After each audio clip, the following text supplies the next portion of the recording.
La última canción.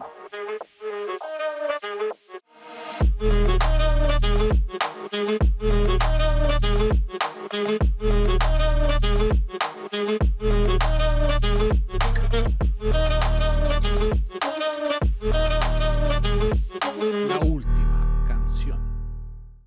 Bienvenidos nuevamente a La última canción.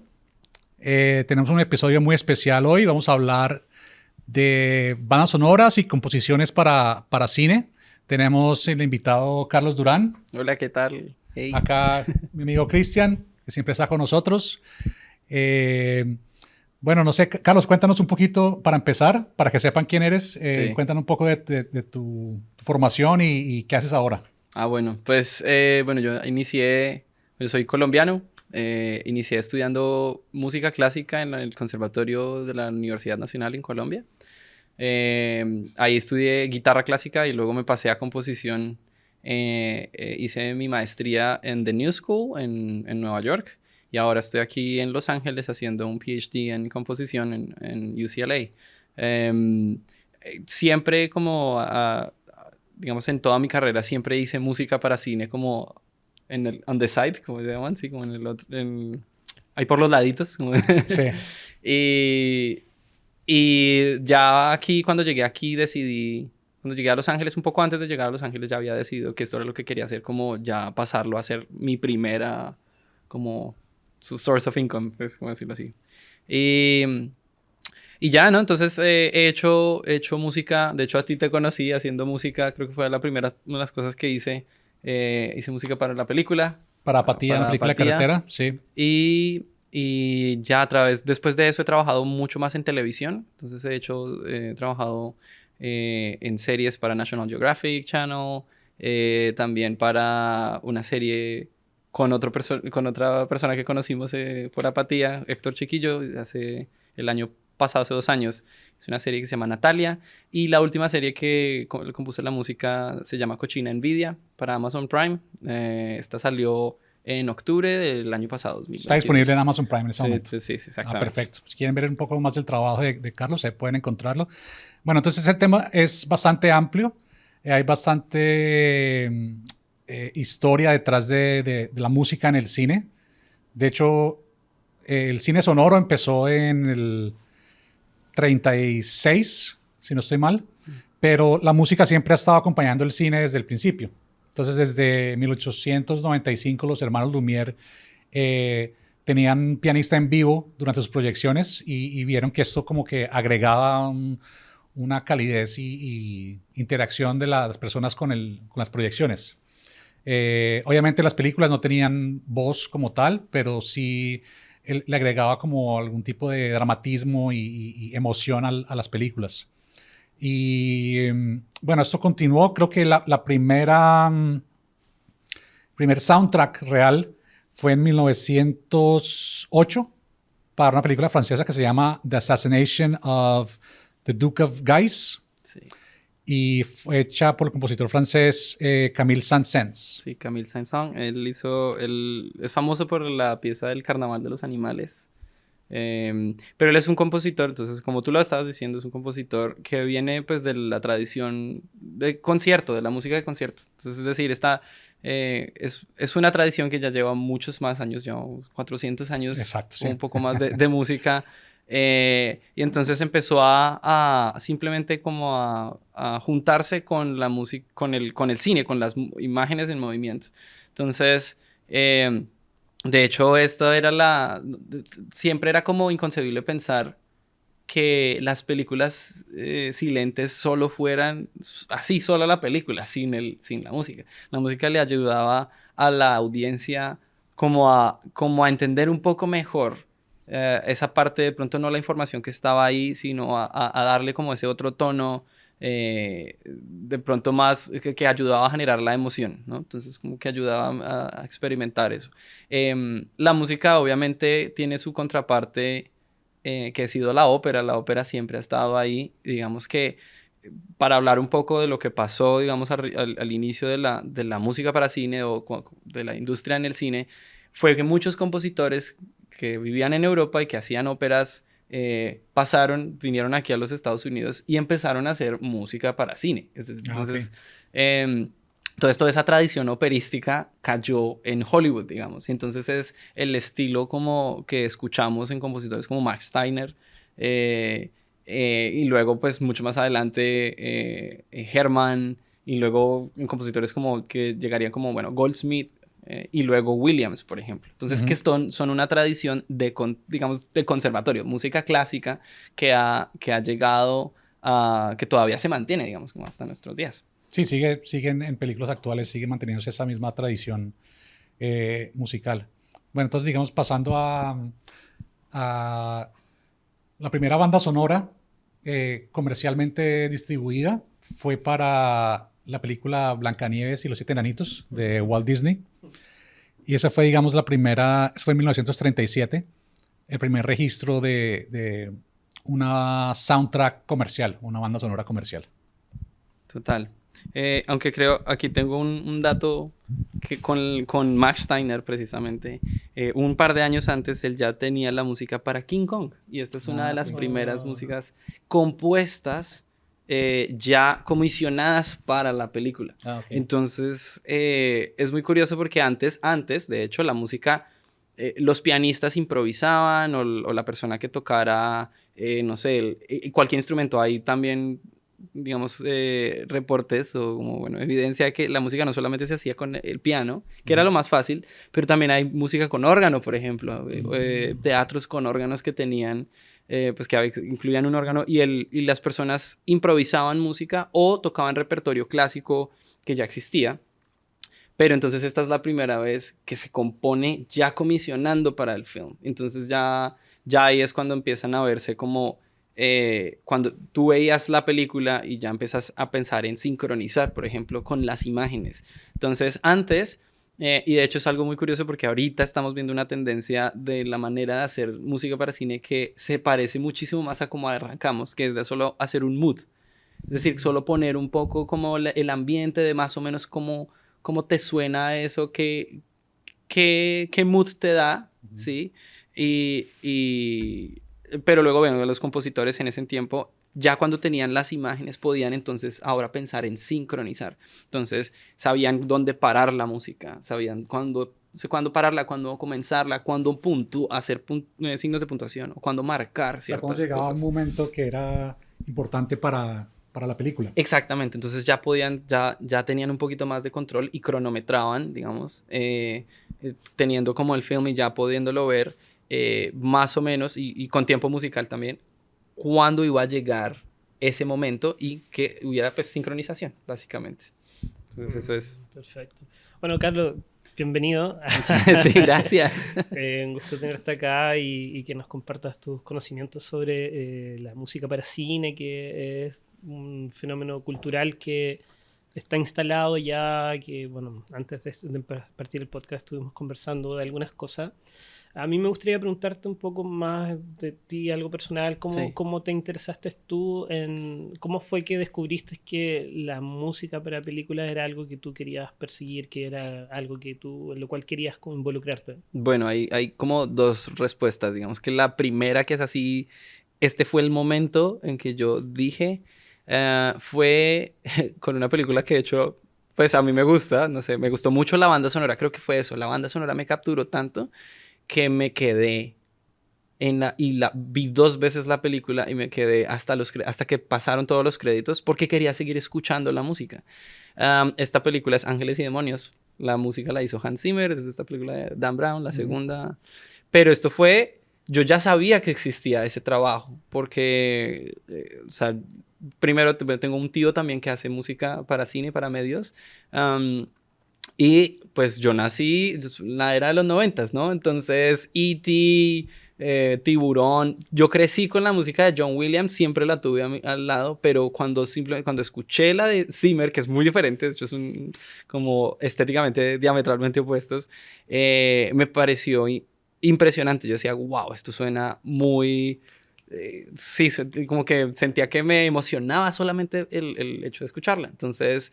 sí, siempre había sabido que me gustaba la música para cine, pero ese fue ese momento, fue en 2009 preciso cuando ya iba a salir como de la escuela, dije, uy, creo que sí me gusta la música, pero creo que componer y para cine, mejor. O sea, como que ya. Wow. Sí, sí, sí. Bueno, ¿qué te pareció el trabajo de Hans Zimmer de Dune que hizo lo último? Oh, en Dune, ok. Wow, me pareció muy interesante, aunque creo que no es de mis favoritos, curiosamente. Creo que, de nuevo, volviendo a lo que estábamos hablando, creo que la tendencia ahora volvió a ser el mood, y yo creo que con compositores como Zimmer y con la nueva ola pues, de compositores que se vienen ahora, se estaban enfocando la mayoría, muchos, en eso, en tener un mood. Y de hecho, si tú no le pegas al mood cuando estás trabajando con un filmmaker, es lo primero que debes tener. Si no le pegas como a ese mood, como a ese ambiente que ellos quieren, como a la ambientación del universo sonoro Como que tienes tiene que la película. lograr leer la idea emocional que hay en la película. Exactamente. Y no solamente la idea emocional. Puedes decir, no es necesariamente que tengas que hacer una música triste eso es ya como que eso es el detalle. Pero que se escuche que la película misma tiene una identidad sonora. Eso es lo más importante. Entonces, si no existe eso, o si digamos el filmmaker no ve que eso viene, o sea, como que su película ya suena, ¿sí? Entonces ahí es donde hay problemas, digamos. Entonces creo que Dune es muchísimo mood. Me parece que es, y pasa como en los otros aspectos, las otras dimensiones del film también pasa. No es tanto la historia, es como quedarse mirándola. Sí, tiene una cosa como de ensoñación. Exacto, es como de vivir en ese universo y quedarse ahí por un buen rato, por ¿cuántas horas duró esa película? Casi 3. Casi 3, sí. Sí. Entonces creo que si te digo algo, pues Zimmer es una persona, o su estilo tiene eso, es como les da muchísima identidad a la banda sonora pues de las películas, y no solamente a eso, sino al mismo film. Como que a la misma película, al mismo proyecto audiovisual, va a sonar a algo muy específico. Agarra una fuerza que es Exactamente. muy vinculada como su manera de trabajar. Exactamente. Entonces, yo creo que esa es una de sus grandes fortalezas. Sí. Cuando decías que era diametralmente opuesto a Williams, ¿podrías elaborar un poco sobre eso? Wow, sí. Bueno, pues primero... ¿De qué manera? creo que lo primero es que hay que decir que John Williams viene de lo que habíamos hablado un poco antes, viene de una tradición de compositores. John Williams es compositor, es decir, él hace música, él tiene repertorio sinfónico y repertorio clásico también. Entonces él fue primero compositor y luego hizo cine con su música. Okay. Entonces él todavía trae una tradición que es prácticamente, yo diría en el mejor de los términos, artesanal. Entonces él es una persona que tiene su craft, que de la misma manera que uno le habla a un compositor hoy en día y le dice, te comisiono una obra para hacer esto, de la misma manera se trata con Williams. Y obviamente pues su paleta de colores es la orquesta, es los instrumentos, sobre todo como orquestales, aunque él ha hecho música no solamente orquestal, o sea, él ha hecho cosas como con banda de rock, por ejemplo, cosas así. Entonces, pero su fuerte va más hacia ese lado. Zimmer fue muy importante porque fue no el único, pero fue uno de los más importantes, los compositores más importantes que añadió sintetizadores a su paleta orquestal, y también una técnica que se llama la técnica del sampling. Entonces él empezaba sus producciones musicales son hiper orquestadas, son un sonido enorme, todas. Y él desde muy temprano pues logró incorporar esos sonidos no solamente con la orquesta, sino como, ¿sabes? Como meter más sonidos electrónicos. Digamos o sea, que se dio más libertad para experimentar con... Claro, con los instrumentos que había pues también en la época, digamos que... Y John Williams no es que no haya experimentado con los sintetizadores, de hecho, Encuentros cercanos de tercer tipo también tiene... Sí, claro. De hecho es con sintetizador. Como la canción central o la... Sí, el tema central es con ese sintetizador, que de hecho tú lo ves en la película, como lo tocan y todo eso. Entonces, pero todavía es una visión muy el sintetizador como un instrumento aparte de la orquesta. Cambio, Zimmer lo que hace es, él piensa en todo, él piensa como en un todo. Él tiene una mentalidad de productor musical más que de un compositor que respete cada, digamos, o respete, pues, pero en el mejor sentido de la palabra, como de cada sonido, cada color por aparte, y dice como, bueno, estas son las cuerdas, este es el sintetizador, este es el... No, Zimmer hace una mezcolanza de todo. Sí. Entonces suena, tiene como ya tiene un poder como de sonido, ya una entidad sonora muy grande. Es un statement muy fuerte. Bueno, estamos hablando de John Williams, que es icónico en el cine, que básicamente es la banda sonora de Star Wars, que probablemente es muy como resuena en casi todo el mundo, sí. Todas las personas en toda una generación. Pero John Williams, claro, está a la altura de otros compositores como Ennio Morricone, que son todos muy icónicos, muy reconocibles, lo mismo Zimmer, perdón.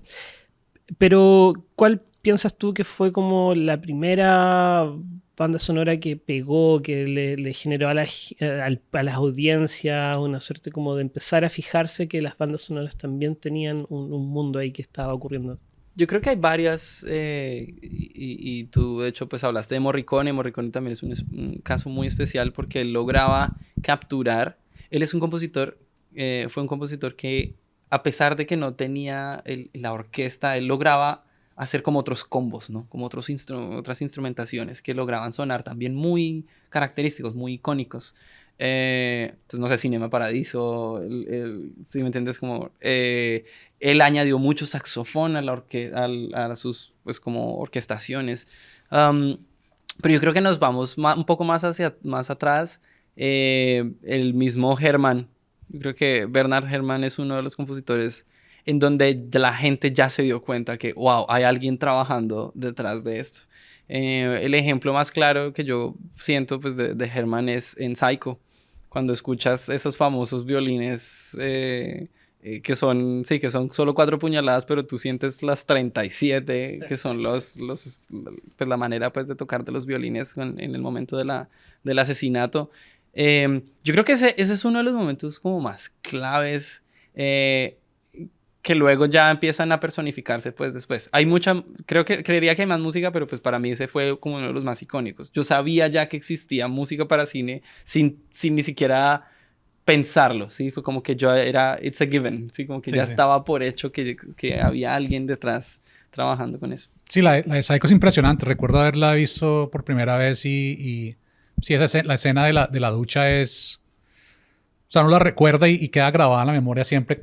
Queda quemada sí. por los golpes. Sí, obviamente se sienten... Icono total. Se sienten los golpes de los violines casi como que más que las puñaladas, porque las puñaladas no se ven realmente. Exactamente. Pero los golpes de violines sí se sienten. Sí. Uno los siente como espectador, como que... ¡ah! Y después como la caída de... ¡tana! Sí. ¡tana! Y después como que ya, se murió. En Exactamente. el caso de Herrmann también él trabajó con Orson Welles, ¿verdad? Sí, con Orson Welles, sí. ¿Pero él trabajó antes que con Hitchcock o después que...? Uy, ese dato no te lo tengo muy bien. Pero bueno, él igual era un músico que estaba ahí ya. Sí, Herrmann ya viene de una tradición que es de todos estos músicos que digo que pues que ya vienen, tienen una tradición como orquestal operática, ¿sí? Él con Max Steiner también hicieron mucha de este tipo de música. Una cosa con Herrmann es que él tenía... o sea, esto no ha sido nunca un problema, digamos, nunca ha sido un secreto como la idea de compositor y también como empresario un poco, como de una persona que, bueno, estábamos intentando buscar esta orquesta, pero que haga funcionar, pero ¿cómo hago si me están recortando el presupuesto? Entonces él es una de las primeras también historias tienes una banda sonora en donde él le tocaba, o unas instrumentaciones en donde a él le tocaba literal reducir su orquesta o su ensamble muchísimo más de lo que un compositor normal te dice. No, si eso es para orquesta, te trae la planilla como es, y a mí me traen todos los músicos como es, sí, y te va a buscar eso, y eso es lo que cuesta, ¿no? Pero Herrmann es uno de esos primeros que empieza a decir, bueno, yo tengo esta plata, ¿cómo hago para encontrar el sonido que necesito con lo que tengo? Con lo que tengo, exacto. Ok. Entonces eso... Armonizar presupuesto con calidad. Exactamente. Entonces, y de ahí salen también diría yo, como técnicas. A la final él se dio mucha... ahí se ve la creatividad de él como para hacer funcionar esto. De hecho, una de las cosas curiosas, sobre todo ahí, ahorita en Psycho, es que él es una banda sonora con solo cuerdas.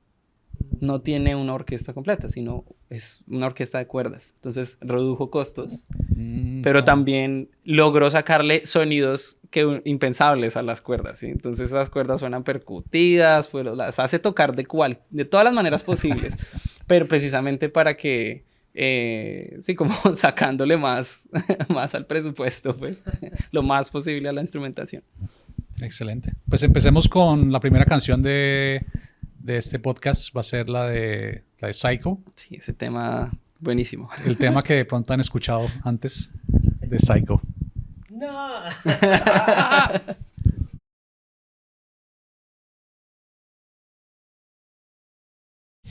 Y bueno, ahí teníamos la icónica escena a través de esta... bueno, lo pueden encontrar en un track de las bandas sonoras de Psycho, se llama The Murder.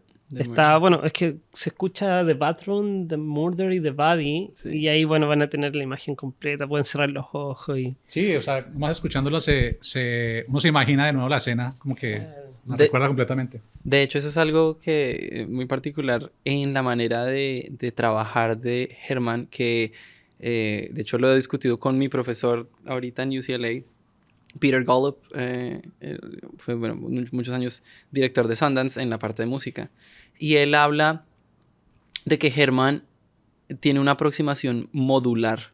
Entonces tiene un montón de ideas que son muy pequeñas, pero que todas se conectan entre sí. Entonces tú puedes pasar del murder al carro, y del carro, o bueno, es decir, el carro es como un cierto tipo de música, pero también esa misma música de carro te funciona para la persecución como tal. Entonces, dependiendo el contexto cambia, dependiendo de la música que venga antes o después. Entonces, eso me parece muy, muy como, pues, genial de su manera de trabajar.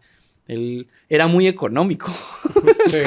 como en todo era extremadamente económico, hasta para su propio material. Entonces me parece que es muy, muy importante, pues, como relevante decirlo. Sí, bueno, él es probablemente en la época de los 50, 60, sí. Es la figura central de las bandas sonoras. Sí, ¿no? es uno de los más importantes. Y él hace un aporte a evolucionar un poco la manera de trabajar los soundtracks, la banda sonora, ¿no? Pues un poco... Yo creo que porque está pasando la era dorada en las películas, obviamente en Hollywood, pero también están pasando un montón de revoluciones en cuanto a presupuestos, a los primeros sindicatos que se intentaron hacer. O sea, se han intentado hacer sindicatos de compositores varias veces y todos han fracasado precisamente porque es una figura muy, muy independiente, muy libre. Entonces a veces bueno, en fin, eso es como toda una historia aparte que también ha influenciado de todas maneras la industria. Como las el condiciones políticas y económicas que también... Total. Y entonces a la final lo que hace un compositor de cine es de verdad hace lo mejor con lo que tiene. Y desde ahí donde sale la creatividad. Entonces, que de hecho eso se conecta mucho con lo que pasa hoy en día. Los presupuestos son mucho más bajos, pero la tecnología es muchísimo más alta. Entonces, vemos artistas usando un sonido muy particular, buscando una exploración sonora como la que tenía Zimmer, pues, pero ya cada uno abordándola desde su casa, desde su home studio. Vamos a llegar ahí, Dale. Pero... Tú al principio partiste hablando como de estos compositores europeos que ya, digamos, desembarcaron en Hollywood y que venían muy influidos por la ópera como género. ¿Qué nos puedes contar un poco de la influencia que tuvo Wagner en esa construcción, en ese imaginario de cómo generar espectáculo, básicamente? ¿Cómo eso se tradujo después al paso al cine? ¿Y hasta qué punto llegó eso y comenzó a cambiar? Pues yo creo que la importancia o la idealización que tenía Wagner de una obra de arte total se terminó como materializando en el cine, ¿no? Porque el cine tiene todo a la final. Y digamos que, pues al tener eso, también se arrastran un montón de conceptos, sobre todo un concepto muy importante que es el de leitmotiv. De hecho, las personas ya creo que es un concepto muy conocido, ¿no? Sí, eso como que está casi en el lenguaje popular, o sea, Sí. como que de uso cotidiano. Sí. Entonces los realizadores audiovisuales ahora te hablan de leitmotiv y yo quiero que eso sea el leitmotiv de mi De ese película. personaje, o de ese este. personaje, o ese- Exactamente. Entonces, bueno, básicamente el leitmotiv es un motivo o es un, bueno, motivo, es una serie de notas o un tema que representa a un personaje o a una idea también, porque puede ser una idea. Puede ser que sea, no sé, como el amor. Entonces pueden ser varios personajes, pero todos tienen como ese mismo tipo de amor. Entonces vuelve a ese tema. Entonces ese tema suena. Entonces eso se capitalizó mucho por todos estos compositores que vienen de ahí en adelante, en los 50s. Pues como vienen de la ópera, tienen esa tradición y lo empiezan a implementar. Entonces básicamente tú escuchas al personaje, el héroe, y tú escuchas los cornos sonando y haciendo su tema, ¿sabes? Como que ya es y es una manera muy específica de hacer cine. Entonces, que de hecho se relaciona ahora con la manera hollywoodense de hacer el cine, ¿no? Entonces, pero ese concepto todavía, digamos, ese concepto todavía existe y ha cambiado un poco, lo han modificado un poco. Recuerdo otra vez, vuelvo a Zimmer con la banda sonora de Dark Knight, la película en donde actuó Heath Ledger, y hay un tema para el Guasón, pero normalmente los temas son una melodía que tú puedes cantar, ¿no? Entonces tenemos a Williams haciendo, él es perfecto, es experto haciendo eso, ¿no? Él te dice tiburón, tarán, tarán. Si escuchas eso de una vez, como que tú puedes cantar todas las melodías Son reconocibles. que representan un personaje o representan una idea. Zimmer le dio la vuelta un poco con ese mismo concepto e hizo un track de música, pues, que es solo una nota, solo de hecho lo llamamos un glissando, pues, como un sonido que va incrementando su frecuencia muy lentamente. Y eso genera muchísima tensión Claro. y es el tema de El Guasón. Ah, Entonces, cuando sí, tú sí, escuchas, lo recuerdo, ahora que cuando, lo mencionas. cuando Sí. escuchas al Guasón y lo ves y tú ya sientes que todo está completamente tensionante y no sabes qué va a Sí, que pasar. todo se va a ir para la mierda. Sí, exactamente. Pero es porque sí. precisamente es algo que de pronto no lo habían hecho antes, ¿no? Entonces él quitó la idea de melodía. Es que yo no necesito una melodía, precisamente porque también es un agente del caos. Él va en contra de toda esa estructura. Entonces, ¿qué más que que hecho también es un efecto que en este momento se me está, el Shepard Tone se llama, que es un sonido, es una serie de sonidos que parece que nunca acabaran y van siempre hacia arriba. Y cuando va un sonido hacia arriba, viene otro sonido abajo y a medida que el primer sonido va subiendo, va bajando de intensidad, como de volumen. Y a medida que va subiendo, otro sonido va haciendo lo mismo y otro sonido va haciendo lo mismo. Son como olas. Como escalas. como una suerte de, no sé, de tornillo. Oh. Y entonces eso genera tensión infinita, no para, nunca. Ujú. Porque es un ciclo de algo subiendo. Entonces como que... bueno. Eso, por ejemplo, en las películas de terror funciona mucho, ¿no? Sí, totalmente. Entonces eso, eso de o sea, la tensión cuando se va subiendo, se va incrementando, sí, es una característica pues muy, muy típica obviamente de las películas de terror, pero también fue increíblemente, o sea, fue genial también, ¿no? Fue muy fácil. Ahora entonces tú escuchas la música y tú piensas en el actor, o sea, tú piensas en el Guasón. Entonces, ahí está todavía, eso es un proceso como de leitmotiv, me parecería que es el mismo modo, pero después de eso ya no se necesita un tema. Entonces, yo creo que después de ahí, un poco antes, pero este es un ejemplo como muy sobresaliente de algo en donde ya no necesitábamos una melodía. Y entonces, desde hace unos años atrás, ya las películas no empiezan a tener temas musicales. Y es una tendencia que también cambia la manera de ver el cine. Entonces, curiosamente lo vuelve más maduro. Porque cuando tú escuchas un tema musical, tú escuchas esa idea como representada y casi que una caricatura de la idea. Sí, exactamente. Es como más un acompañamiento. Sí, no, o te prepara de una manera, tú dices, sí, por ejemplo, sí, el tema de Indiana Jones, y dices, wow, es un tema del héroe, pero suena a caricatura. Sí, exacto. Claro. Ya no es un héroe, porque entonces la gente, ¿qué es lo que pasa? Yo creo que las hay como generaciones... una ruptura de la realidad, de una verosimilitud de personaje. Claro, la gente... Esto no existe en la vida real, es una fantasía. Exactamente, pero entonces... Le quita como capas de lo humano. De realismo, exactamente. Y yo creo que tiene que ver con que eso es un estilo que lleva mucho tiempo y las mismas audiencias reaccionan a los estilos, a las estéticas. Entonces la audiencia también, como filmmakers también, o desarrolladores audiovisuales, nosotros, o sea, digamos que cambiamos esa perspectiva y pues es que yo ya me estoy dando cuenta que estoy viendo una película. Y quizás esa no sea lo que yo quiero, como, digamos, si yo quiero, no sé, yo soy el director de una película, yo quiero que la gente vaya a una película y se meta en mi película. Lo último que yo quiero es que ellos se den cuenta que están viendo una película. Y yo quiero que, digamos, mantener esa ilusión viva. Entonces, por eso también yo creo que cambia un poco ese método que es propio de las películas de la era dorada de Hollywood. De hecho, la música va muriendo, y con eso la música orquestal sobre todo, va muriendo para los 70s más o menos. Precisamente porque ya hay más tecnología, hay nuevas como instrumentos, la música popular también tiene muchísimo auge, ¿no? Entonces escuchamos el rock and roll, pero el disco y los sintetizadores llegan en los 80s. Entonces todo eso cambia muchísimo el panorama. ¿Y qué es lo que está pasando? Que pues la música va a cambiar, naturalmente va a cambiar. ¿Y qué es lo que hace Williams? Que me parece uno de los genios que lo logra hacer, es rescata la orquesta cuando se vuelve tan popular Star Wars. Porque ¿qué fue lo que hizo? Él simplemente...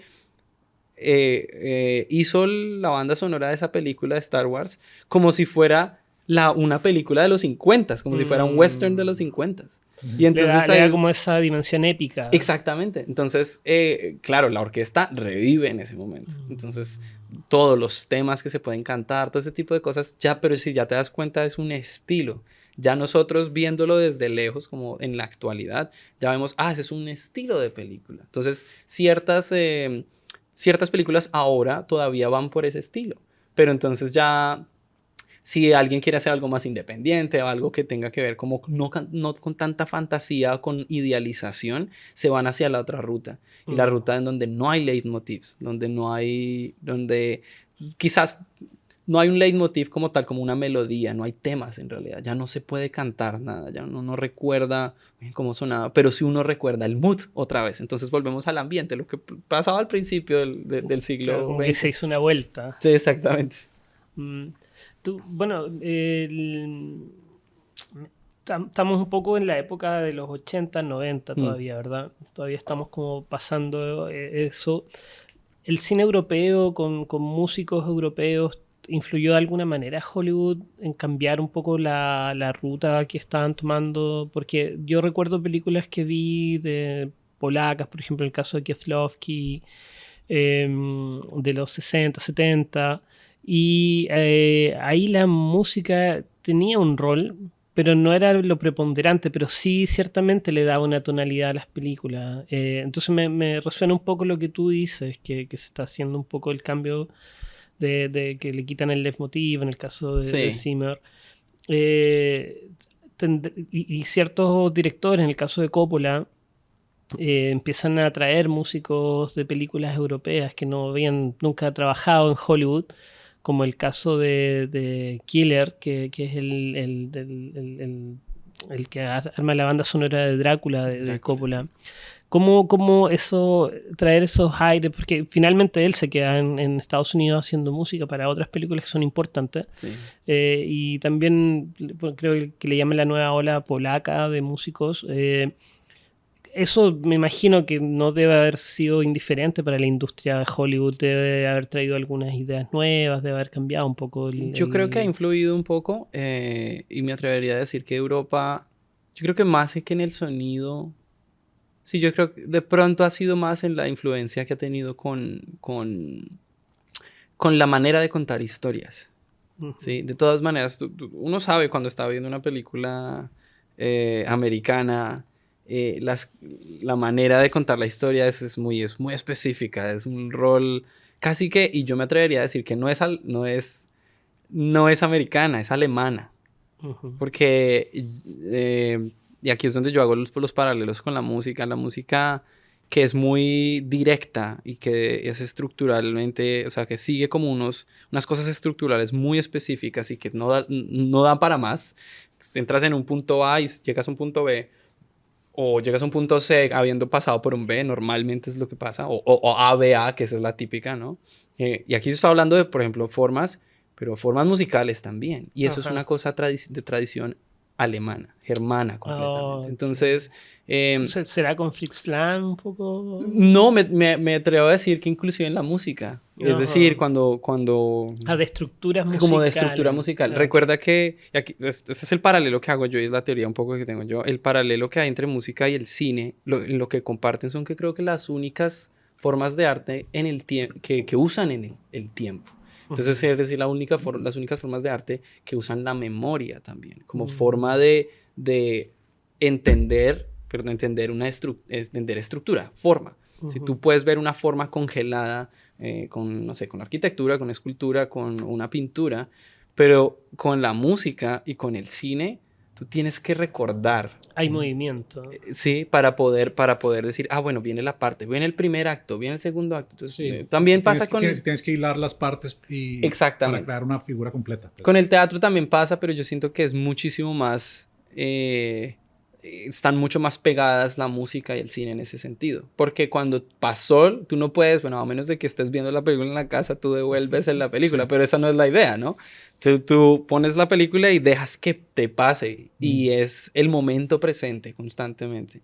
Y entonces, esas formas de decir, el héroe viene aquí y pasó por tribulaciones y luego pasó y cambió y volvió a esa cosa. Eso es algo muy específico, es una manera, es una fórmula estructural. Y ese pensamiento viene muy de Alemania y no de la Alemania de ahora, viene de una Alemania muy vieja, Ujú. ¿sí? Entonces, que es lo que yo, digamos que equipararía con la forma sonata, cuando decimos como formas sonatas. Esos tienen una forma muy específica que se sigue.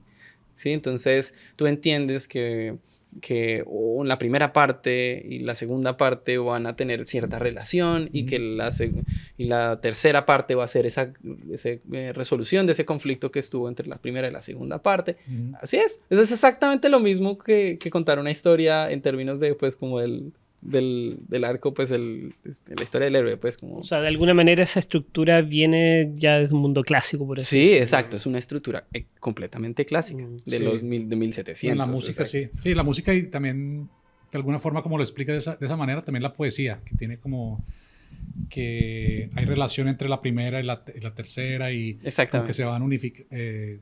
van coordinando para contar una historia o una prosa completa, pues. Total. Entonces, cuando vienen otros tipos que creo que cuando algo viene que no es tan germánico de ese estilo, o hablemoslo como Hollywood, muchas veces la forma está completamente volteada, o inclusive no hay punto A ni punto B. Entonces yo creo que ese son el tipo de películas que creo que algunos directores sí se han influenciado de eso. Y en la música pasa. Creo que al no haber un punto A y un punto B pasa lo mismo, al no haber un tema. Entonces, no, pues si ya no hay un punto A, un punto B, es decir, si ya no hay una historia de un héroe, porque yo tengo que hacerle un tema al héroe. Ujú. ¿Sí me entiendes? Entonces ya empieza a cambiar toda esta historia. Eh, bueno, hay ahora una ola de compositores que han salido, que han cambiado un poquito ese paradigma después de Zimmer, o sea, como saliendo de esa, como usando su misma técnica o la técnica que no es de él, pero que él capitalizó tanto, que es la del sampleo. Hay muchos compositores que ahora se han dedicado a hacer eso, diseñar el sonido o sea, para diseñar el sonido de la película. No como el Foley y ese tipo de cosas, no, sino como para hacer el score, para hacer la música, diseñan sonido. Entonces tú ya empiezas a escuchar cosas muy extrañas que ya no necesariamente necesiten tener un tema principal o algo así. Entonces, Sí, de hecho creo que hay un instrumento, se me olvida el nombre del instrumento, pero fue creado para generar sonidos para películas de terror. Es como, no se recuerda el nombre, es un aparato así de madera gigante. Sí, y tiene varias cosas. Exacto, sí. Tiene varias, sí, sí, sí. varias partes y dependiendo de todo que suena como un chillido. Sí. Es bastante interesante, sí. Entonces, pues ya con esos, y de hecho ya todos los compositores, hasta en Hollywood, esto ya es una estándar practice, pues como una práctica muy estándar de sacar nuestros propios sonidos, de tener nuestra propia identidad sonora, ya sea para hacer temas o no hacer temas. ¿Sí? Entonces ahora hay muchos compositores, me refería a, por ejemplo, Johan Johansson, que bueno, afortunadamente falleció, pero él tiene mucha música en donde todavía, bueno, muchas, o sea, donde usa muchísimo el diseño sonoro, ¿sí? Entonces, donde recuerdo mucho la película de Arrival. Wow, qué gran película. Sí, sí. Y donde su score también fue muy importante, digamos que la más famoso de esa película, el score más famoso de esa película no es de él, curiosamente, es de un compositor minimalista que se llama Max Richter. Y bueno, o sea, es una pieza de música que ya existía, ¿no? Entonces eso fue una cosa licenciada. Pero Johan Johansson grabó pianos y a través de cintas magnetofónicas las tocaba solamente las cintas magnetofónicas como a una velocidad muchísimo más lenta. Entonces sonaba, él empezó a crear drones. Y, o sea, unos sonidos muy interesantes. Luego llamó un improvisador vocalista, pero lo pasó por un montón de pedales, de efectos y todo. Entonces tú escuchas que es como una voz, pero en realidad está tan procesada la información que es como sí suena a voz, pero no tanto. Entonces el trabajo ahora de ese tipo de compositores está en desdibujar lo que ya conocemos. Entonces lo que este teórico de la música concreta, Pierre Schaeffer, diría alguna vez, que es esa escucha, la escucha reducida, ¿sí? Entonces que hay 3 niveles de escucha. La escucha, ¿cómo es? La escucha causal, que es identificar de dónde proviene el sonido. Entonces tú le llamas, tú identificas al sonido por su causa. Entonces, sonó un avión. ¿Sí? Es el sonido de un avión. Pero tú no estás pensando en el sonido como tal, ¿no? Entonces, luego viene otra escucha que es la semántica, que es lo que eso significa. Cuando yo hago pa, pa, pa, pa, pa, pa, tú sabes de que te estoy hablando, ¿no? O si tarán, tarán, tarán, tarán. Sí. Y ahí es donde vive la mayor cantidad de bandas sonoras. Ahí es donde vive el leitmotiv, en esa escucha semántica, porque esas cosas generan, son símbolos, generan significado.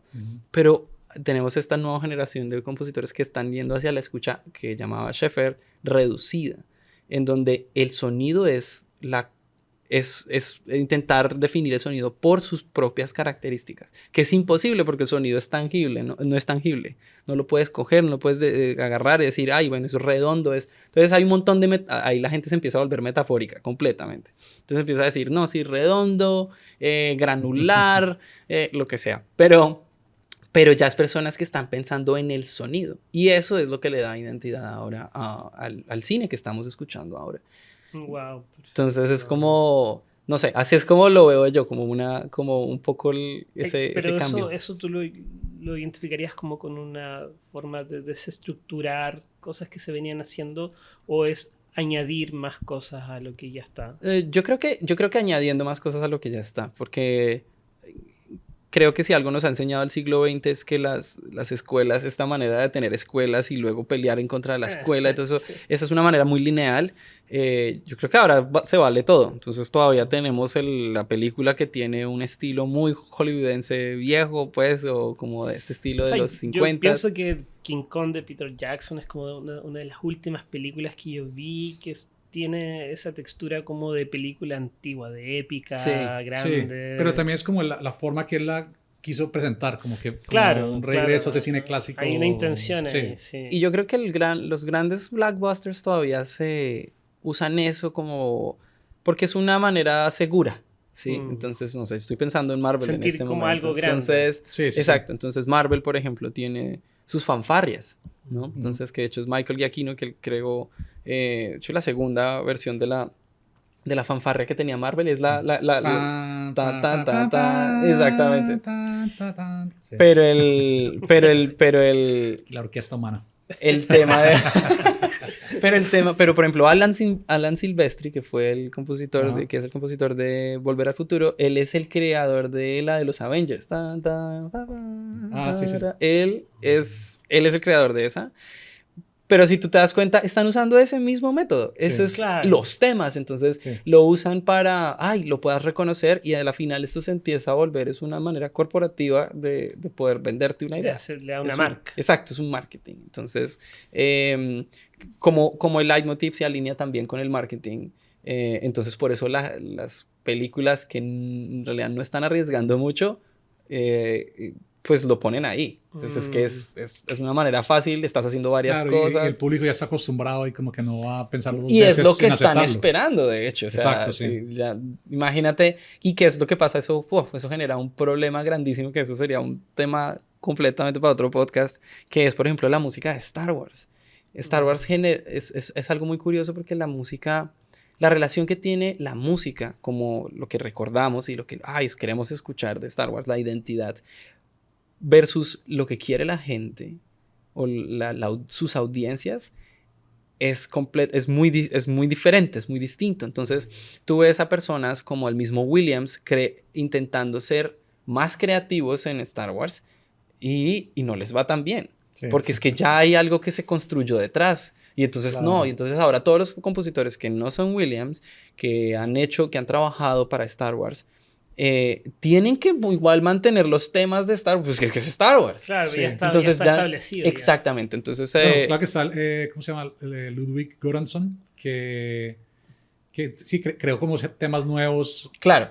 Teniendo en cuenta como el estilo que se basó como en el estilo y se creó sus temas nuevos. Entonces, eso también es una... digamos que él es uno de los compositores de los que yo quería como hablar, de los que ahorita ya se ven como muy grandes. Él está muy ya establecido. Pero que hace uso de las dos cosas. Entonces él tiene para una franquicia como Disney y como Star Wars, él va a usar esto, él necesita temas, él necesita este tipo de cosas. Pero entonces ¿el qué va a hacer? Entonces sacó unas flautas y él mismo tocó esas flautas sin necesidad de llamar a nadie. Entonces, claro, como le salió, las tocó.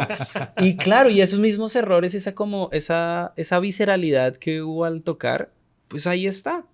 Esa es una identidad sonora muy grande. Perfecto. Carlos, como para un poco graficar estos periodos, estas vicisitudes que se han ido dando como en las músicas incidentales, ¿qué tema te gustaría que escucháramos ahora? Yo creo que, yo hablé de Johansson, hablé de Göransson.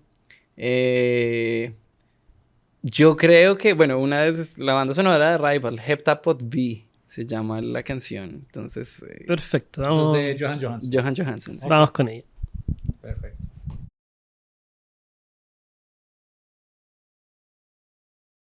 Bueno, ahí escuchamos Heptapod B de Johan Johansson, de la película Arrival. Es algo memorable esa película y esa canción. Va con todo el tema de la comunicación sí, cuando Amy Adams empieza a explicar cómo se empiezan a comunicar con ellos, ¿no? Esa es toda la secuencia con los aliens, ¿no? Cuando se empiezan a comunicar con los aliens. Es muy interesante que haya, pues, tener que pensar en eso, como en esa comunicación, cómo sería una comunicación, que no hay una comunicación directa entre dos seres vivientes que tienen un mismo lenguaje, sino como algo más externo y... Claro. No sé, distintos. Bacano como compositor tener que imaginarse cómo podría ser o cómo representar eso de alguna forma musicalmente.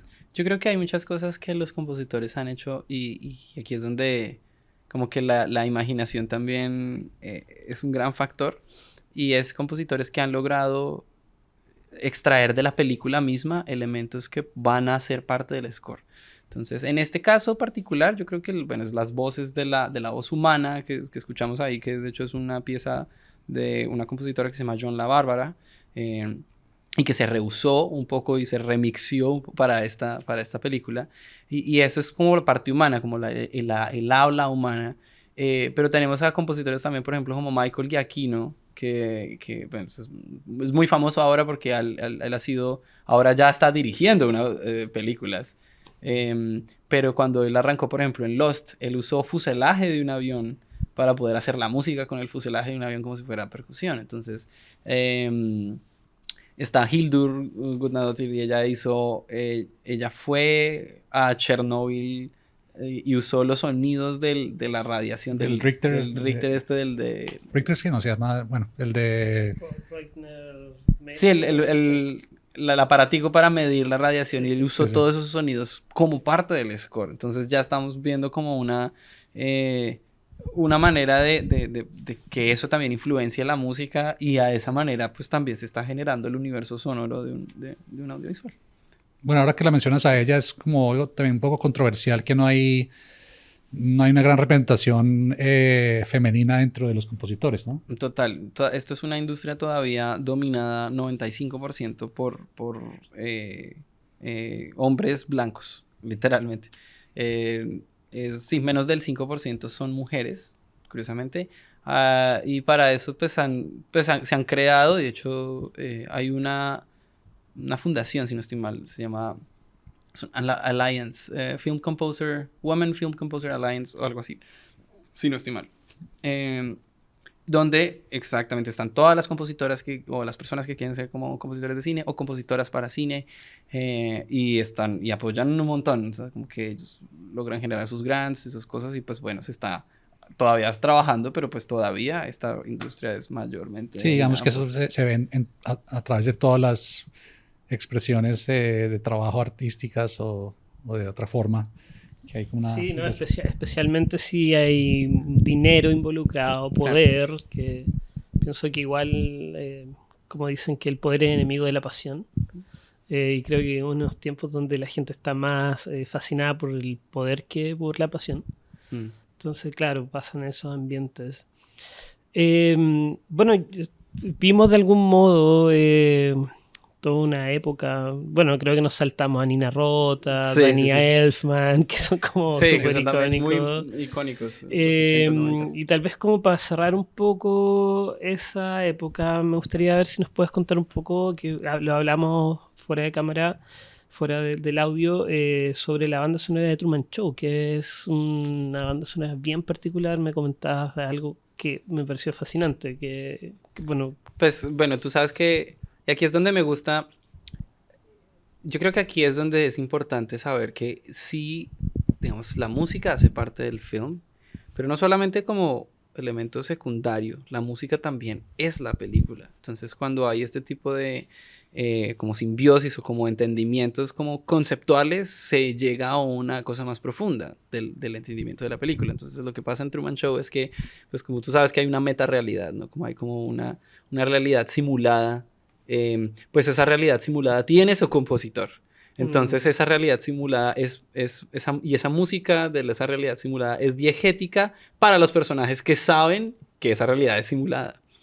Pero existe otro compositor que es el que está haciendo la música donde nadie escucha o sea, que nadie la escucha, es la música no diegética. Entonces, olvido el nombre del primer compositor que hace la música de The Truman Show. ¿Tienes Dalwitz? Burkhard Dalwitz. Entonces, y Philip Glass. Nos dices básicamente que hay dos compositores para este soundtrack. Exactamente. Uno que hace la música que escucha a los personajes dentro de la película. Eso se le llama música diegética. Sí, sí, sí. Y luego está Philip Glass, que hace la música para la audiencia. La música para la audiencia o la música no diegética. Me parece increíble. O sea, yo de verdad no sabía, no sé de otra película que tenga esa... Claro, y lo curioso, es decir, hay muchos ejemplos en donde hay películas donde la música es diegética, es decir, la escucharon en un radio y de repente esa misma radio... ya pasamos a otro cuadro en donde ya no están los personajes, pero sigue sonando esa misma canción. Entonces ese es un claro ejemplo en donde la música es diegética y pasa a ser no diegética como el soundtrack pues, de la película. Pero el Truman Show es un caso muy particular porque están hablando de dos realidades. ¿Sí? Entonces es la realidad de la película, Sí, pero la realidad, dentro de la realidad de la película, que es donde vive Me Truman. parece Sí, una claro, idea esa muy realidad inteligente, fabricada. muy interesante. Entonces, de hecho, es muy curioso porque hay una escena en donde tú ves supuestamente al compositor y está ahí como con un piano y haciendo la música en vivo de cómo sería, y eso, o sea, digamos que eso genera un chiste también, es Claro, como una cosa, un easter egg. exactamente, una manera también de burlarse un poco de la misma realidad la que tenemos nosotros, pero lo que no se dan cuenta es que también hay un compositor detrás, como pulling the strings, Claro, ¿no? claro. Te están haciendo la broma a ti también. No, qué entretenido. Me recuerdo un poco las películas de Woody Allen, tienen mucho también como eso de hacer niveles distintos.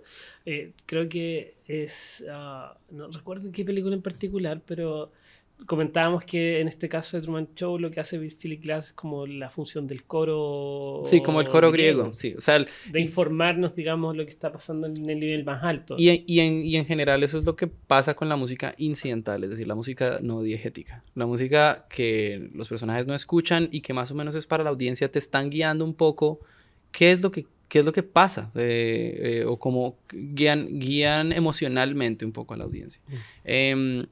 Esto a través como de un proceso de entender, porque ya hay una cantidad de, digo yo, clichés o convenciones que cierto tipo de música te va a generar. Ah, esto suena como a música de amor, pero eso solamente te suena como música de amor porque ya fue usada como música de amor antes. Claro. Entonces, hay como, por así decirlo, una acumulación cultural sí. que nos informa de códigos que ya asumimos como sociedad y los reconocemos en la gran pantalla. Totalmente, sí. Entonces, por ejemplo, Psycho también de nuevo un gran ejemplo. Tanto así que se vuelve, pues, no sé, ahora hay videos ¿cómo hago pero para generar algo así que sea chistoso de pronto, pero que tenga ese coso de asesinato, no sé? Entonces, por ejemplo, un uso de Psycho es en la película Buscando a Nemo. No sé si la hayan visto, Sí. en donde la niña se llama Darla, es esa niña que tiene los frenos y sí, llega a la pecera. a la pecera y ¡ay, llegó Darla! Y todo el mundo, y no tienen que decir nada, solo llegó Darla, ella sonríe y suena la música de Psycho. Claro. Ya todos sabemos qué va a pasar. Que algo Sí. Alguien va a morir, sí. Sí, exactamente. Sí. Y bueno, excelente un poco como cerrando con The Truman Show, como tal vez una era, una época que también evolucionó, avanzó, ya, bueno, hemos nombrado algunos de músicos que ya están mostrándonos lo que se viene un poco para la industria del cine y los soundtracks. ¿Dónde tú podrías decir que se marca un hito como que nos tiene en lo que nos tiene ahora? Yo creo que hay varias cosas. Primero, digamos, la estructuralización ahora como empresa, como de corporación, que viene cimentada desde el mundo de Zimmer, y de hecho que todos sus alumnos o todas las personas, sus pupilos que han pasado por esa empresa, están replicando el modelo. Entonces ahora tenemos muchos compositores cuando ya tienen sus proyectos, ya tienen equipos y tienen sus asistentes y tienen compositores adicionales que les ayudan a hacer más música para poder, digamos, desarrollar todo en tiempo récord, porque esa es la cosa, ¿no? El tiempo sigue acortándose. Tanto como el presupuesto como el tiempo se siguen acortando. Entonces, pero la tecnología avanza mucho más. Entonces ahora hay una compensación entre tiempo y tecnología. Entonces, ahora lo que pasa, digamos que lo que yo creo que ya sí consolida la visión de film composer, porque ahora ya se habla de esto como un trabajo. Es decir, primero hay programas de maestrías. Berklee tiene un programa de maestría o un programa también de pregrados. USC aquí en Los Ángeles tiene un programa de maestría que es uno de los mejores y de hecho ya está como...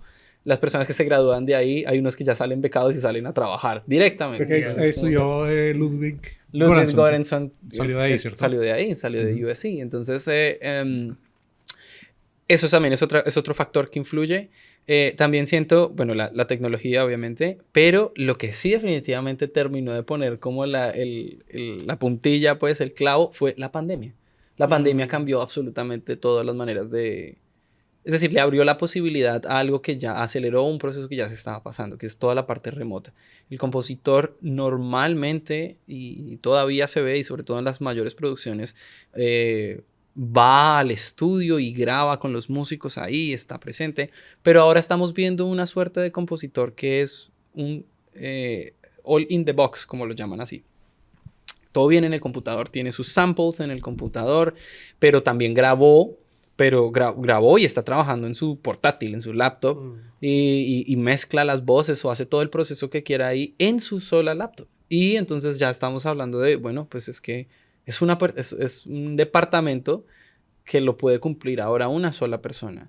Si tiene muy buena, obviamente si tiene muy buenos production skills, ¿sí? Si tiene su home studio por lo menos, puede llegar muy lejos ahora. Entonces, me recuerda un poco, hace como un mes atrás salió una entrevista que le hicieron a Jean-Michel Jarre y él decía que la música siempre ha evolucionado o cambiado en relación a la tecnología, en relación a lo que ha ido apareciendo como tecnológicamente. total. Entonces, claro, lo que me dices tú un poco creo que va muy de la mano con un estado de lo que pasó, digamos, con la pandemia, que trastornó las formas en las que estábamos viviendo, pero además también estaban las tecnologías disponibles que sintetizaron y lograron como reducir todo esto grandes costos de producción y Total. de ejecución a un laptop.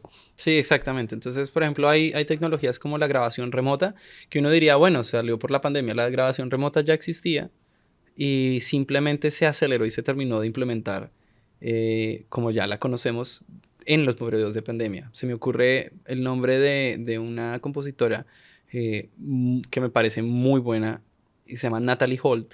Ella hizo la música para Loki, La serie. serie de Disney Plus. Y ella grabó remotamente, porque tocó grabar en la pandemia. Oh. Entonces, claro, tuvo que estar en su casa con su computador, pero ella estaba asistiendo a la grabación, pero de manera remota. Entonces eso ya se puede hacer. Ajá. Recuerdo haber hecho también un taller en 2019, antes de la pandemia, en donde ya el taller, sí, nos iban a grabar una orquesta, pero cuando dije, bueno, ¿y dónde está la orquesta? No, la orquesta está en Praga y ok. están grabándola allí. Entonces ahora salieron esos, digamos, hay servicios de de orquestas, ensambles ya establecidos, que no solamente te ofrecen la orquesta, contratar la orquesta, sino que te ofrecen la orquesta más el sitio, la producción, los ingenieros, todo, para que la grabación ocurra en un solo día y ya. Entonces se reducen también los costos O sea, tú de como grabación. compositor mandas las partituras, mandas Exactamente. todo como te debe ser y lo puedes supervisar remotamente, y una orquesta en Europa, en Praga, en Hungría, Sí, exactamente. pueden estar tocando y tú, eventualmente podrías pararlo y decirle como, oh, no, eso no va a Sí, no, ser. pues no es necesario pararlo, porque de hecho time is money, ¿no? Entonces Claro. esa también es la filosofía. La idea es que todo esté listo y que haya, y de hecho así te preparan también, las escuelas preparan ahora así a los estudiantes, y es, cada pregunta que tú tengas como músico va a parar en la grabación. Estos son músicos que leen y a medida que, o sea, mientras leen, eso es lo que queda grabado. Esa es una lectura a primera vista. Son músicos que se enfocan en hacer eso. Es decir, si tú en una partitura cometes un error, eso te va a costar dinero. Wow. Porque O sea, te tienes que anticipar a todo. Exactamente. Entonces, lo que más puedas anticipar, por eso también es importantísimo tener un buen equipo. Porque usualmente, sí, un compositor, no es que el compositor no sepa hacer las cosas y por eso contrate a alguien más. No, de hecho, los equipos de compositores son todos de compositores. Es decir, ok. entonces la persona que te hace las partituras también es un muy buen compositor. Y así, digamos así, como, o la persona que diseña instrumentos o diseña el sonido o diseña instrumentos virtuales o lo que sea, esa persona también es un compositor. O el que te hace el tech, ¿no? El que te hace como toda la parte de los equipos y que las updates de tu estudio estén bien, también es un compositor. Todos son primero compositores y luego ya cada uno como que en el equipo toman esos tipos de roles, esos ciertos roles. Entonces, por ejemplo, el rol del orquestador, que era esa persona que simplemente le asignaba todo a la orquesta, escribía el score grande y se lo pasaba al copista para que el copista le pasara las partes a los músicos. Ese camino cambió un poco porque ya los copistas no son necesarios Porque cuando tú escribes en un score en el computador, ahora en los software, ya inmediatamente tienes las partes hechas, ¿sí? Entonces ya puedes extraerlas mucho más fácil. Pero sí es necesario que un orquestador sepa exactamente lo que el compositor quiere, ponerlo en un score, ponerlo en papel y que suene lo que él quiere. ¿Sí? Que suene como a la idea que Exactamente. se pensó. ¿Eso ha facilitado, ha dado como más mayor posibilidad de ser más versátil al momento de componer todas estas herramientas, o sigue siendo lo Sí, mismo? funciona muchísimo, y porque en ese momento el compositor, aquí es donde hay el gran divide, ¿no? Como que la gran división de lo que significa todavía ser un compositor que escribe partituras o que se dedica a hacer música para el concierto, o un compositor que termina, donde su producto final es una película que, digamos que el escenario final donde va a ser presentada es un teatro. Entonces estamos hablando de que no es una cosa acústica, ¿no? Entonces el compositor se vuelve inmediatamente un productor musical. Entonces él debe saber, bueno, entonces te genera flexibilidad, por ejemplo, a la hora de decir, bueno, ¿qué pasa si grabamos toda la orquesta completa o si la grabamos por secciones? Y si la grabamos por secciones, ¿cómo puedo reducir costos para grabarla por secciones? Pero por grabarla por secciones tiene una ventaja, que es, por ejemplo, no se me va a meter el ruido de otros instrumentos dentro de la sección que yo quiero. Entonces yo puedo usar esos para de pronto Otra parte parte de la película o solamente, ¿sí me entiendes? Entonces ya es como intentar esta visión modular que habíamos hablado, funciona muchísimo ya. O sea, es un método de trabajo que casi inventó... Sí, digamos que Herman lo pone, sí, es su método, pero ya ahora Herman lo hizo como con las ideas musicales, pero ahora ya se pasa como a todo, ¿no? Entonces ahora ya es al workflow, al método de trabajo, al flujo de trabajo. Entonces... Ahí es donde la gente en realidad se pone creativa y empiezan a hacer diferentes cosas. Para las películas, por ejemplo, de muy bajo presupuesto, usualmente se trabaja con samples, es decir, con los instrumentos virtuales, pero se añaden unos pocos reales. Y entonces para igual... darle una textura... para darle un poquito como de realismo, pero igual suena muy bien, porque ahora los samples, hemos llegado a un punto en donde ya no hay distinción. Wow. Entonces... Hablando un poco de eso, la primera persona que hace eso efectivamente es Hans Zimmer con Gladiador. Gladiador es enteramente virtual. Ok. Entonces, tú escuchas eso y dices como, oh, pero pues la orquesta suena bien, ¿sí? Sí. Claro. Pero claro, pues hay músicos grabados, o sea, hay gente también grabada, cantantes y esas cosas. Sí. Pero, en realidad todo estuvo programado con su librería de instrumentos virtuales que él ha hecho. Que él ha desarrollado. Al final, él tiene esa es una librería que tiene él y que todas las personas que trabajan para él tienen acceso a esa librería. Entonces tienen un acceso a una librería. Y esa la construyó él. Y esa la construyó él con su equipo, pues allá. Entonces, no sé, ahí está. Ahora, eso, por ejemplo, que es una necesidad que él vio, por ejemplo, de tener sus propios sonidos, ahora ya se volvieron empresas. Entonces ahora hay empresas que venden los sonidos. Son como bancos de sonido. Exacto, entonces venden los bancos de los sonidos no sé, los instrumentos de la orquesta, de las cuerdas, de la clarinete, yo no sé qué. Y eso es en donde se te va el dinero ahora. Sí. Porque como compositor yo siempre estoy viendo, bueno, qué ofertas hay en Black Friday para estas cuerdas que me salieron. Sí, como, es que esas cuerdas son las mejores cuerdas de las estándar, en fin. Pero todo esto es ¿para qué? Para cuando hagas tu maqueta. Y eso es decir, eso también cambió la manera de trabajar. El compositor ya no trabaja en papel. Eso lo hace Williams. ¿Sí? Todavía. Que él se da el lujo de hacer eso. Y porque tiene también la visión muy centrada, o sea, en eso. O sea, es su método de trabajo. Y trabaja como en una mesa de estas de arquitectura, como estas de diseño, grandotas así, tal, y escribe su papel. Pero todos los compositores ahora aprenden a utilizar un software, un secuenciador, o un Digital Audio Workstation se llama. Y crean una maqueta ya funcional que crean una maqueta como alguna... Exacto. Okay, crean una maqueta que suena. Sí. O sea, ya no es, imagínate... Sí, ya tú ya tienes el sonido inmediatamente y te vas armando la idea como... Y puedes presentarlo al cliente o al director o decirle, mira, va a sonar algo así. Exacto, entonces ya no hay, de nuevo, o sea, como que reducimos el riesgo. Digamos, hay una historia muy bonita con eso, o sea, hay una ventaja y una desventaja. La ventaja es, pues, es a la fija, ya sabes, el realizador audiovisual sabe a qué se atiene, él ya entiende específicamente eso. La desventaja un poco es, digamos que el proceso de experimentación se empieza a reducir un poco más. Entonces la experimentación está en otros lados. La experimentación ocurre antes, en el pre, sí, y todos los compositores, de hecho, es como el ideal de los compositores ahora, poder tener mucho más acceso al proyecto mucho más antes, para poder ellos poder hacer preproducción y decir, uy, bueno, este sonido le queda bien, o este tipo de cosas les queda bien. Exactamente. Entonces, hay una anécdota muy pues, famosa, curiosa, en el caso de una película que se llama Chinatown, en donde la de Polanski. Sí. La película, Polanski vio la música cuando la estaban grabando y echó al compositor, dijo, no me gusta, porque antes solamente uno escuchaba la música hasta que llegaban a grabarla. Imagínate eso. Entonces, ¿qué pasó? Llamaron a Jerry Goldsmith y en 10 días él se hizo la banda sonora que es la que escuchamos en Chinatown. No, claro, o sea, que también y es una tremenda banda sonora. Es una figura capital. Exactamente, sí, ¿no? Y Goldsmith, sí, es un pedestal, definitivamente. Sí, sí. Entonces, pero entonces pasa eso, ahora ya no hay riesgo, como por ese lado. Pero muchas veces entonces se pierde como no sé, con la misma producción, la humanidad. Y hay muchas veces que el filmmaker también dice, bueno, pues ya quedó. Y entonces, por lo mismo, entonces, dejemos así. Y uno dice, pero venga, no, pero es que esto lo vamos a grabar.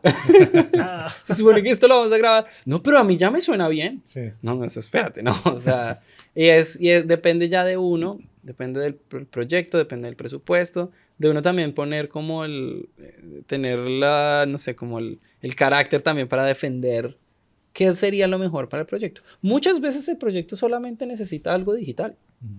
No sé, entonces hay muchos casos en donde hay cosas scores de solo sintetizadores. Entonces se me ocurre Trent Reznor, él ha hecho mucha música que es así. Mac Quayle es otro compositor que ha hecho, lo recuerdo por Mr. Robot, donde la música es netamente sintetizadores. Y de hecho ellos... hay bandas sonoras de música electrónica completamente. Sí, totalmente. Daft Punk hace la nueva versión de Tron. Aunque Tron, esa versión de Tron tiene orquesta.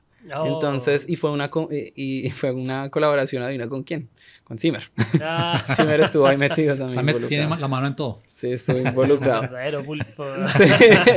Entonces, sí, pero digamos que ese digamos, es el panorama en donde están ahora las cosas, ¿no? Tenemos ahora instrumentos que son virtuales. Se amplió el abanico, básicamente. Exactamente. Entonces ahora, por ejemplo, esta paleta de colores donde ya todo es ampliado. Entonces, muchas técnicas, lo que yo a veces uso y que usualmente me funciona es, si tengo el tiempo, si a mí me pasan un audiovisual, yo también pido el diseño sonoro o lo que se tenga de raw material, como de lo que se grabó, las capturas.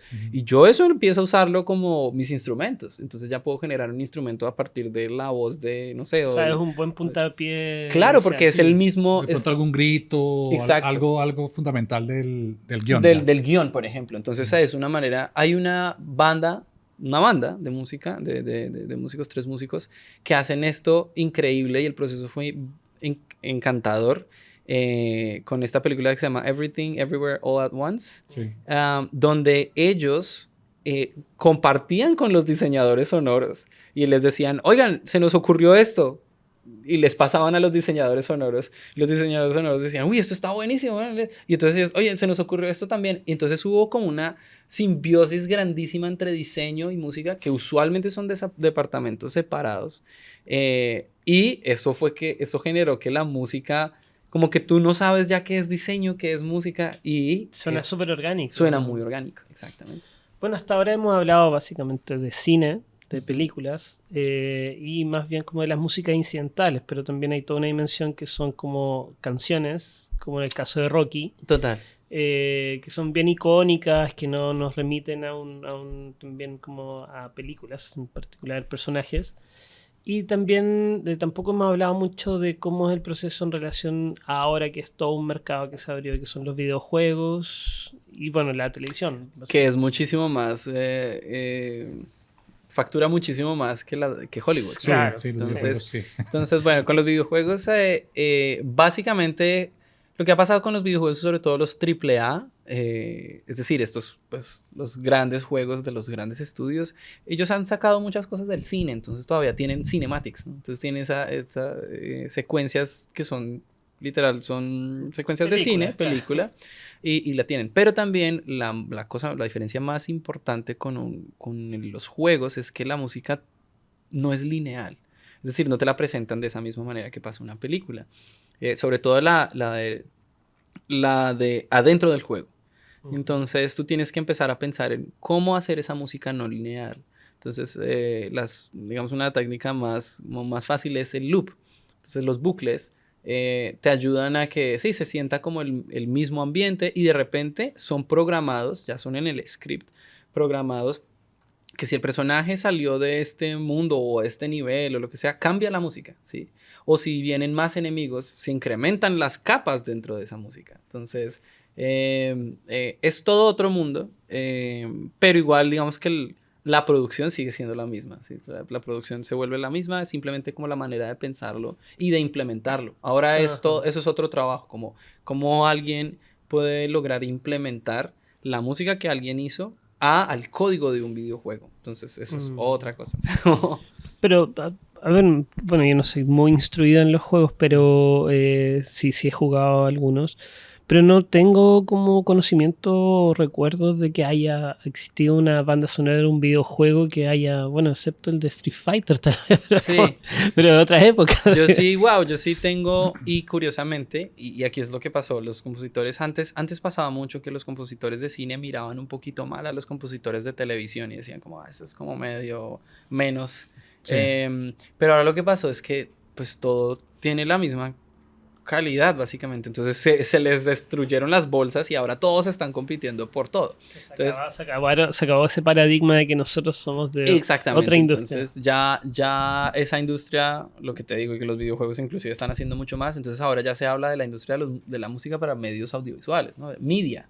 Entonces ya es mucho más grande, ¿no? Está la televisión, la misma televisión ha tenido con las mismas series de streaming, ya no se parece a la televisión, ya estamos viendo películas mucho más largas, pero divididas en capítulos, ¿no? Sí, sí, sí. Entonces, bueno, esto es todo un cambio estético, y el cine también, los videojuegos también.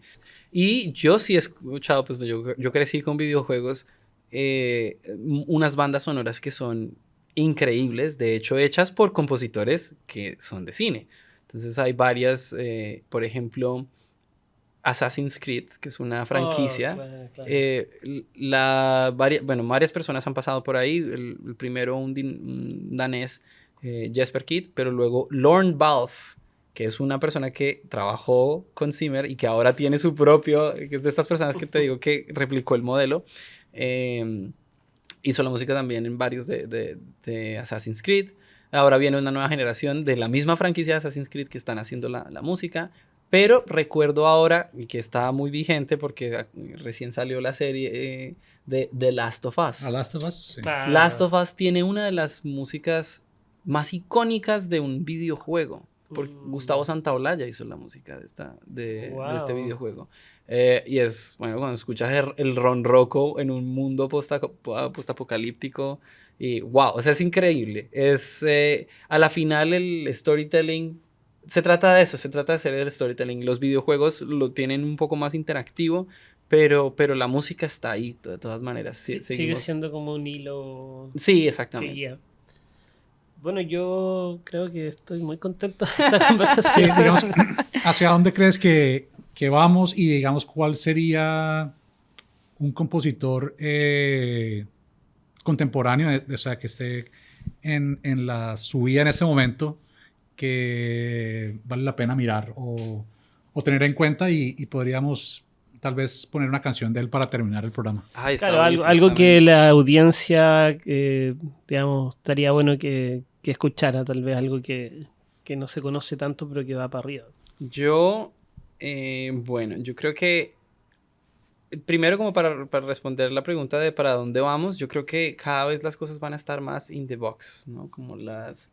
pero entonces al estar in the box, entonces nos permite hacer más comunidad, ¿no? Como hacer más grupos. Entonces, esto de las empresas, el modelo empresarial, pues, de corporativo, esto va a existir muchísimo más y va a estar mucho más fuerte porque obviamente se viene muchísimo más contenido, la gente va a empezar, pues, o sea, hay más películas, más series, más cosas.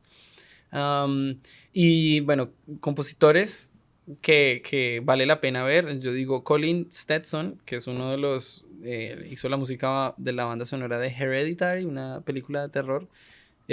Impresionante lo que se puede hacer con un saxofón. Me gustó mucho y también recomendaría de pronto, bueno, algo de él, de esa banda sonora, pero también la banda Son Lux, que es la de Everything Everywhere All at Once. Son Lux, ellos son una banda pues tienen su música aparte, pero se volvieron muy famosos por hacer la banda sonora de esta película que también es una locura, o sea, tiene muchísimas cosas. Entonces, bueno, ahí... Colin Stetson. Escuchemos a Stetson. Va a estar en concierto en San Francisco el 6 de marzo. ¡Wow! Tremendo. A ver si nos pegamos el viaje. Hay que ir a verlo.